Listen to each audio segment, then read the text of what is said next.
So this is my first time at Mecca, and it's funny because she told me over the phone that she had an art gallery in her house, but I underestimated it by a whole lot. When I walked downstairs, my mind was blown. You know, you look to the left, you look to the right. That's how deep the basement is. The walls are covered completely with art. I don't see any blank space on the wall. So I know she's serious about collecting art. And like when you go down there, you feel a sense of excitement. You feel a sense of peace. It means a lot as an artist. It means that people are actually intrigued by what it is that you create. They care about your perspectives. They care about how you see the world. So it's inspiring, to say the least. This is so important that we share these kinds of forums and salons, whatever you want to call them, where we share information that's not widely known among folks of African descent, if we will say. The idea of buying art for beauty is one thing, but buying art as an investment is something that we're just really sinking our teeth in and beginning to understand. I met Sheila quite a few years ago doing a national tour that used to happen in the United States, where I remember when she had 3 pieces. What's so wonderful now is to see how that collection has evolved. Too often when we hear about art collectors, we start to believe that you have to have a certain amount of money, wealth, status to afford a collection.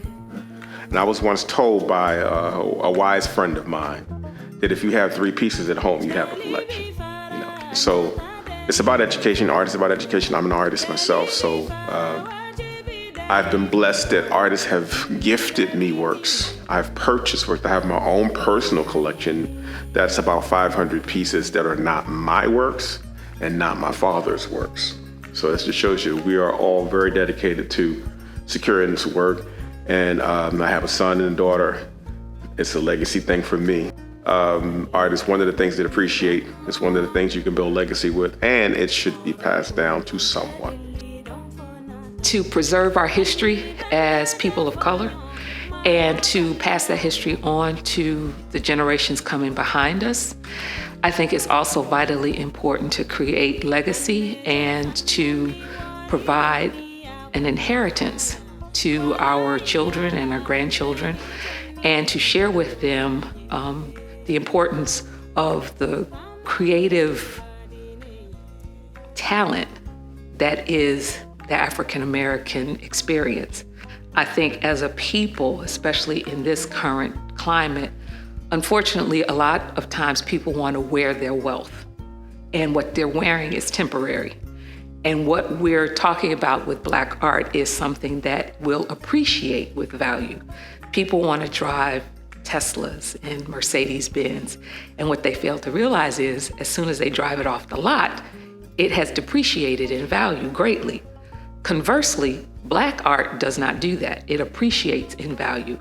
And while we cannot wear it, we can certainly support it and hand it down to our progeny in the hopes that they will take from it, glean from it, all of the history that has been imparted by the artist, and that they too will learn from it and pass it on.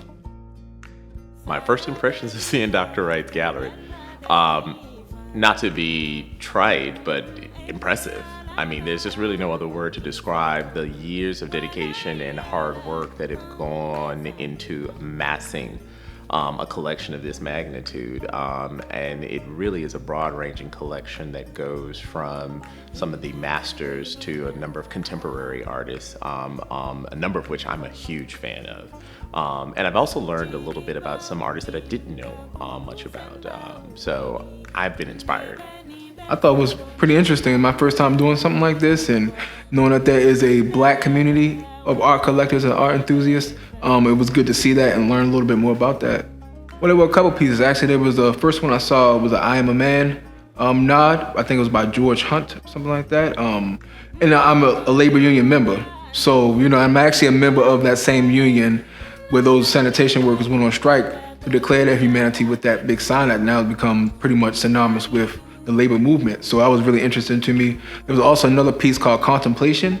It was a Black man just sitting at a desk under candlelight, writing something. I was just intrigued by it because my first thought was, well, what was keeping him up at night? You know, the many things that keep us all up at night, but, you know, just kind of inferring into that and looking a little bit more into that, seeing myself in that a lot of times. You know, you're up burning that midnight oil, right? And typically what's keeping you up is something very important or a priority of yours, or just something about your humanity that's making you want to write down your thoughts, contemplate in a way.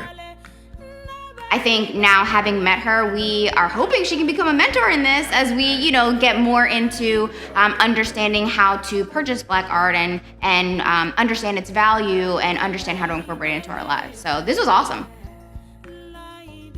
So we want you to click in and subscribe and come back and look at the many clips that we'll share with you about what happened during the course of art in the summertime today. Have a great one and be blessed. In their daily life.